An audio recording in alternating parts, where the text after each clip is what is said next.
ओम श्री गणेशाय नमः।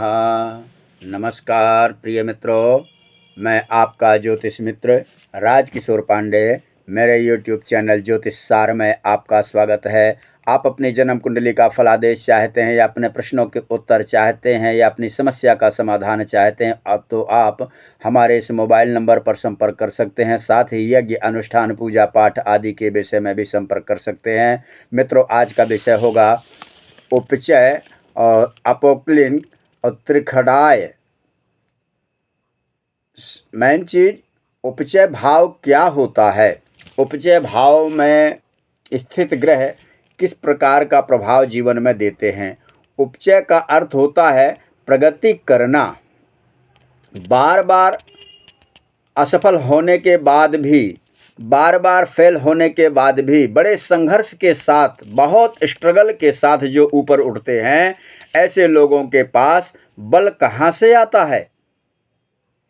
और वो उपचय भाव से ही आता है।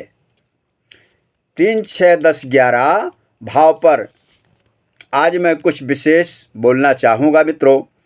तीसरा भाव पराक्रम का है। छठवां भाव विरोधियों से, शत्रुओं से, साथ ही रोड़ा अटकाने वाले लोगों से मिलन होने वाला भाव है।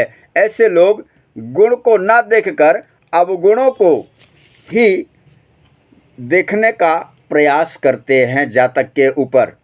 छठवां भाव विरोधी शक्ति, जैसे कि शकुनी बुद्धि को कैसे परास्त किया जा सकता है। तो शकुनी बुद्धि जैसे विरोधियों को कृष्ण बुद्धि के जैसे या कृष्ण बुद्धि से ही परास्त किया जा सकता है। महाभारत काल में शकुनी के पास साम दाम दंड भेद सारी विद्याएं थी, फिर भी कैसे परास्त किया जाए। श्री कृष्ण जैसे जब तक छठवें भाव को अपने अनुकूल नहीं बनाएंगे तब तक बहुत मुश्किल है, क्योंकि छठवां भाव 10वां भाव का भाग्य भी है।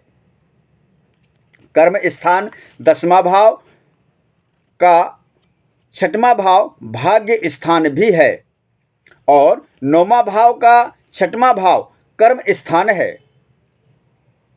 बहुत महत्वपूर्ण यह भाव है, अद्भुत है। 10वां भाव जो इस जीवन के समस्त कर्मों का, यूँ कहा जाए कि यह 10वां भाव कब एक्टिवेट होता है? ये तब एक्टिवेट होता है मित्रों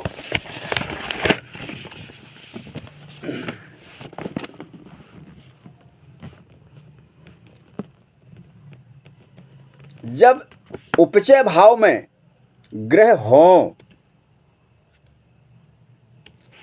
तब 10वां भाव कर्म स्थान एक्टिवेट होता है। उपचय भाव की उपलब्धि महत्वपूर्ण है।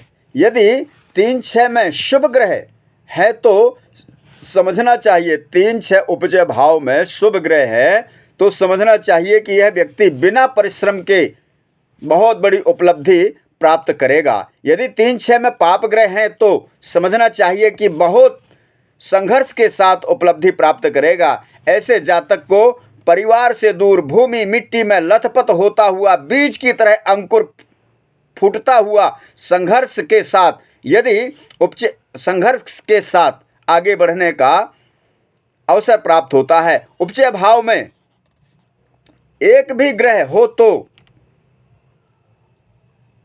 तीसरा भाव में तो समझो कि 10वें भाव को, यदि तीसरे भाव में उपचय ग्रह है तो यूँ समझो कि 10वें भाव को जैसे संजीवनी मिल गई हो।